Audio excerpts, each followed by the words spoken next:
भंडारा जिले के तुमसर तहसील स्थित सोरना गांव की जिला परिषद स्कूल में पिछले 4 महीनों से शिक्षक नहीं होने के कारण विरोध में छात्रों और ग्रामीणों ने अनोखा आंदोलन किया। छात्र सीधे जिला परिषद कार्यालय पहुंचे और शिक्षा अधिकारी के कक्ष में ही अपनी कक्षा लगाकर पढ़ाई शुरू कर दी। ग्रामीणों का आरोप है कि स्कूल में 44 छात्र पढ़ते हैं, लेकिन पिछले 4 महीनों से एक भी शिक्षक की नियुक्ति नहीं हुई।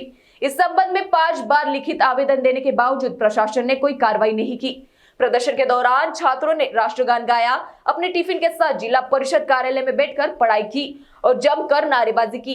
ग्रामीणों ने साफ कहा कि जब तक स्कूल में शिक्षक की नियुक्ति नहीं होती तब तक उनका आंदोलन जारी रहेगा। ग्रामीणों ने यह भी बताया कि स्कूल कभी तुमसर तालुका में प्रथम और जिले में द्वितीय स्थान प्राप्त कर चुका है, लेकिन आज शिक्षक नहीं होने कारण छात्रों का भविष्य प्रभावित हो रहा। वही शिक्षा अधिकारी ने बताया, प्रदर्शनकारियों को लिखित आश्वासन दिया है और जल्द ही शिक्षक की नियुक्ती की प्रक्रिया पूरी की जाएगी। या शाळेत जिल्हा परिषद शाळा 44 पटसंख्या असूनही आम्हाला 4 महिन्यापासून एकही परमनंट किंवा डेप्युटेशनल शिक्षक मिळाला नाही। त्या कारणाने आज आम्हाला जी प्राथमिक आपली शाळा आहे ती ह्या जिल्हा परिषद भंडारा या ठिकाणी शाळा भरवावी लागली, म्हणून आज आम्ही विद्यार्थ्यांना घेऊन या ठिकाणी शाळा भरवलेला आहे। आम्ही सातत्याने शासन प्रशासनाला वारंवार पत्रव्यवहार केला।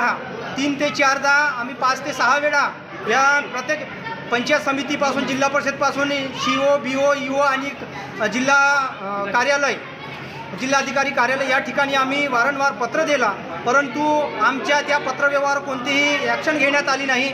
आणि अजूनही आमची आज तालुक्यातून प्रथम मुख्यमंत्री माझी शाळा सुंदर शाळा या अभियानामध्ये प्रथम क्रमांकावर असलेली शाळा जिल्ह्यामध्ये 2024-25 मध्ये जिल्ह्यात द्वितीय क्रमांकावर असणारी शाळा आज ही शाळा विना शिक्षक असणारी शाळा आज झालेली आहे आणि त्या मुलांचं भविष्य अंधारात आहे आणि त्या मुलांच्या भविष्याकरिता शिक्षक मागणीकरिता आज आम्ही या ठिकाणी जिल्हा परिषद शाळा या विभागामध्ये आम्ही शाळा भरवलेली आहे। NTV 24 के लिए भंडारा से राकेश श्याम कुंवर की रिपोर्ट।